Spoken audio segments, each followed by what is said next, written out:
La langue n'a été donnée aux hommes que pour bénir, remercier, communiquer dans la sagesse, la justice et l'amour.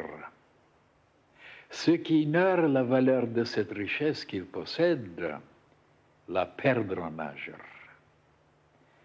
Tâchez de donner un exemple devant tous. Montrez que vous êtes intelligent, bon, honnête, en sachant maîtriser votre langue. La langue est responsable de beaucoup d'événements heureux ou malheureux de l'existence. C'est elle qui nous fait perdre ou gagner des amis.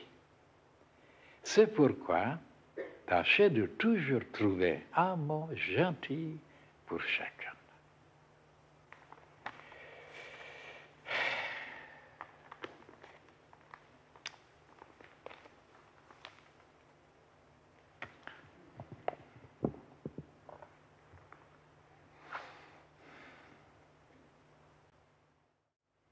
C'est très important la parole.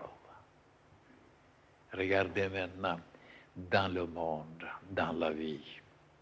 Qui est celui qui réussit énormément dans le domaine politique, dans le domaine administratif, dans le domaine économique, partout, partout? Celui qui sait parler, bien parler, il est toujours choisi à la première place. Il ne va pas maintenant ses crimes, ses passions, ses vices, des caprices. Non, non, non, non, non. Il parle bien. Donc pourquoi le monde entier apprécie tellement la parole? Instinctivement, ils sont poussés comme s'ils savaient déjà qu'est-ce que c'était le verbe. Comme s'ils connaissaient déjà la puissance du verbe. Mais le verbe divin, pas le verbe humain, parce qu'il est tellement affaibli, le verbe humain, à cause de la chute, à cause de la descente, à cause, n'est-ce pas, de toutes ces choses-là qu'il a accumulées en lui-même et qui se renfermaient dans des couches et des couches. Mais la parole ne produit pas de puissance, de force, comme si on était en haut. En haut, le Verbe est tout puissant, puisque c'est lui qui a créé le monde. Mais le Verbe du Seigneur, il a prononcé quelques mots et le monde est apparu. Regardez-moi ça. Donc, le Verbe, alors, toute la puissance se trouve dans le Verbe. Et je vous donnerai maintenant des preuves. Même quand vous prononcez des mots de souhait, de désir, de bénédiction ou de malédiction, tôt ou tard, ils se réalisent. Et pourquoi? Parce que le verbe et la parole déclenchent des forces et des puissances dans le monde invisible. Et comme il y a deux lois qui sont là chargées de réaliser ce qu'on crée, ce qu'on dit, parce que le Verbe, c'est un créateur. Et tôt ou tard, il vous tombe des choses terribles ou des bénédictions. Et c'est pour cette raison que dans la science initiatique, on instruisait les disciples de ne jamais parler d'une façon pour démolir, pour détruire, pour salir, pour calomnier, mais qu'on pouvait corriger, qu'on pouvait secouer les gens, qu'on pouvait les avertir, qu'on pouvait même les menacer. Ah, c'était permis. C'était le but qui comptait. Dans quel but vous faites les choses? Parce qu'il se peut aussi que la parole est mal intentionnée, c'est-à-dire vous dites de très jolies choses, de très bonnes choses, des promesses, des compliments à quelqu'un, à une fille, mais pour la séduire, pour coucher avec elle, pour qu'elle cède, mais vous lui donnez même des cadeaux. Alors c'est le but qui compte, c'est pas la parole elle-même, comment vous parlez gentiment, Parce qu'il est dit ici, à la fin, que je dois expliquer. C'est pourquoi tâchez de toujours trouver un mot gentil pour chacun. Oui, oui, c'est bien, mais en même temps, je dois vous expliquer que si on s'occupe seulement du côté extérieur pour dire des choses aimables, des choses gentilles, des choses caressantes, sans avoir un dedans développé cet amour, cette bonté, cette générosité, c'est dans l'intention de gagner la personne, de gagner leur amitié. Et non, ce n'est pas préconisé. Malgré que c'est dit ici, on peut commencer comme ça. Pour se dominer, pour s'habituer, mais de ne pas compter là-dessus. Parce que ce n'est pas tout à fait parfait, pas tout à fait suffisant. Parce c'est facile de dire des choses gentilles sans avoir des bonnes intentions, et très profondément, comme ça, pour gagner quelqu'un. Et non, c'est pas conseillé. Malgré que c'est écrit ici, c'est pour montrer que c'est mieux, bien sûr, au lieu de vexer les gens, de les outrager, de les pincer, de les éclairer, et de s'habituer à être plus gentil dans ses paroles.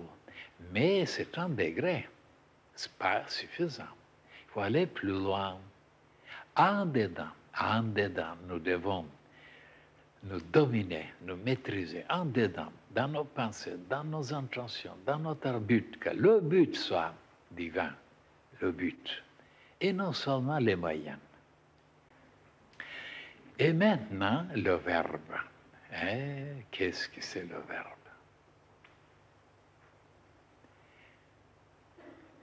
L'intelligence humaine qui est en unisson avec l'intelligence cosmique, cette intelligence qui vivra en unisson dans la même longueur d'onde, dans la même lumière, et que cette intelligence prononce des mots, prononce des paroles, des souhaits, des bénédictions, à ce moment-là, ce verbe se réalise, devient tout puissant.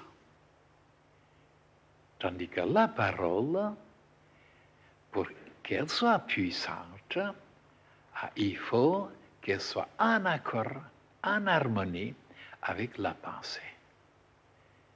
Ça veut dire, si vous avez l'intention de bénir quelqu'un ou quelque chose, ou de guérir quelqu'un, tout d'abord, en dedans, dans votre fort intérieur, vous êtes en harmonie, dans la paix, dans la joie, dans le désir d'aider. Vraiment, il y a une plénitude, une décision, rien de contraire. À ce moment-là, si vous arrivez à faire vibrer de la même façon la parole, la langue, de prononcer les mots correctement, en harmonie, musicalement, en rythme, mais alors que ça convient avec votre sentiment dedans, si votre sentiment est solennel, que les paroles sont solennelles. Que votre pensée est puissante, les paroles sont puissantes. Que vous avez la tendresse et la délicatesse, que vos paroles deviennent tellement délicates. De pouvoir donc manipuler, changer, faire vibrer en unisson la parole avec le verbe. À ce moment-là, vous êtes dans la magie blanche. Et qu'est-ce que c'est maintenant la magie noire? C'est la même chose. La personne qui déteste quelqu'un, mais alors, tellement sa haine est puissante.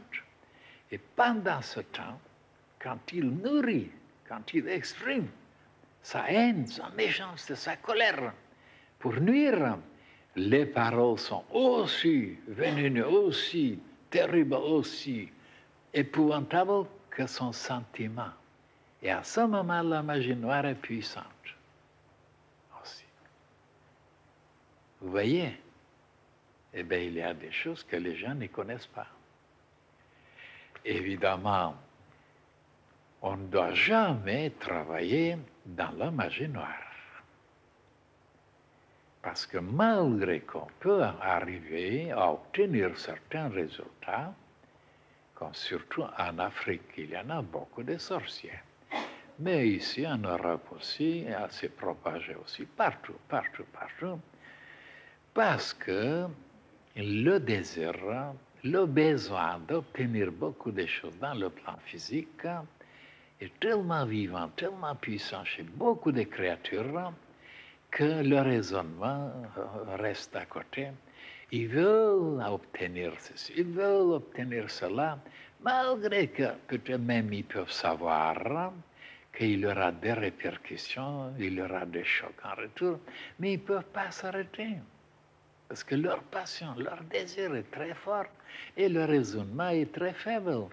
Alors, ils n'arrivent pas à s'arrêter, à démolir, à tuer, à massacrer ou alors voilà, à calomnier. Il y a beaucoup de gens qui connaissent qu'il y a un choc en retour, mais ils continuent quand même à faire du mal. C'est dommage de savoir et de ne pas pouvoir.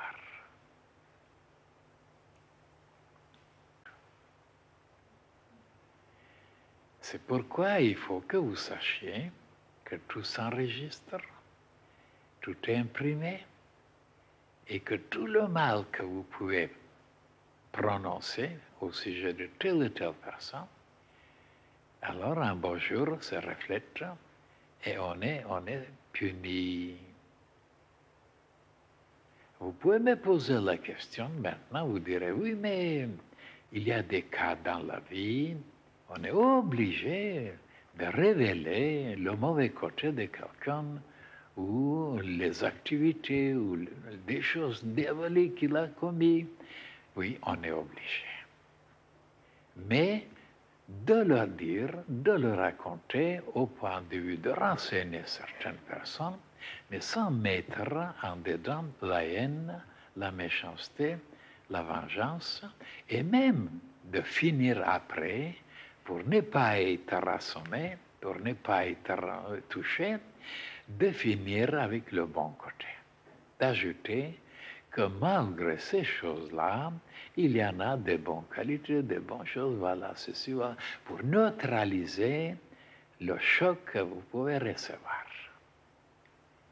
Et moi, je fais toujours comme ça. À la fin, je finis toujours avec le bien, parce que je suis obligé de temps en temps, étant donné ma situation, ma place d'instructeur, je suis obligé d'expliquer, de renseigner, mais sans faire de mal.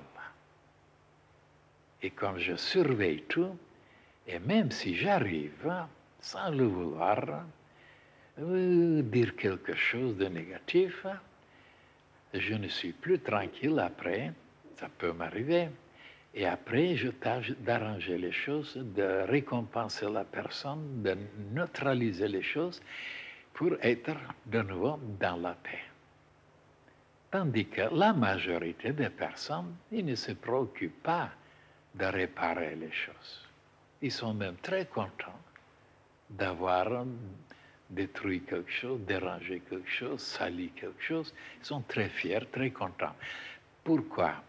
Parce qu'ils ne connaissent pas les lois. Ils ne connaissent pas l'enregistrement.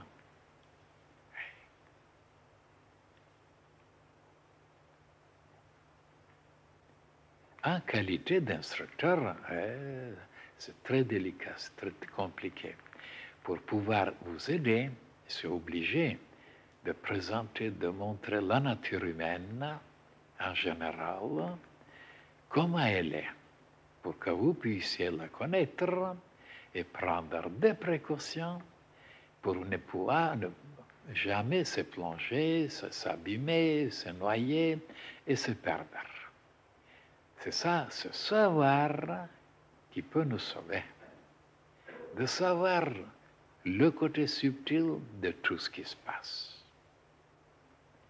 le côté caché, le côté le plus important. Et malheureusement, vous voyez, je suis toujours obligé de dire comment ça se passe dans le monde. Le monde n'est pas conscient. Le monde n'est pas conscient de tout ça. Si vous savez seulement le plaisir qu'ils ont de calomnier, de salir, d'outrager, de démolir les gens, eh oui, ils ont un joie, mais alors, et après ils se frottent, ils boivent, ils sont contents, ils sont heureux, ils jubilent, sans savoir qu'un beau jour, ils paieront très cher.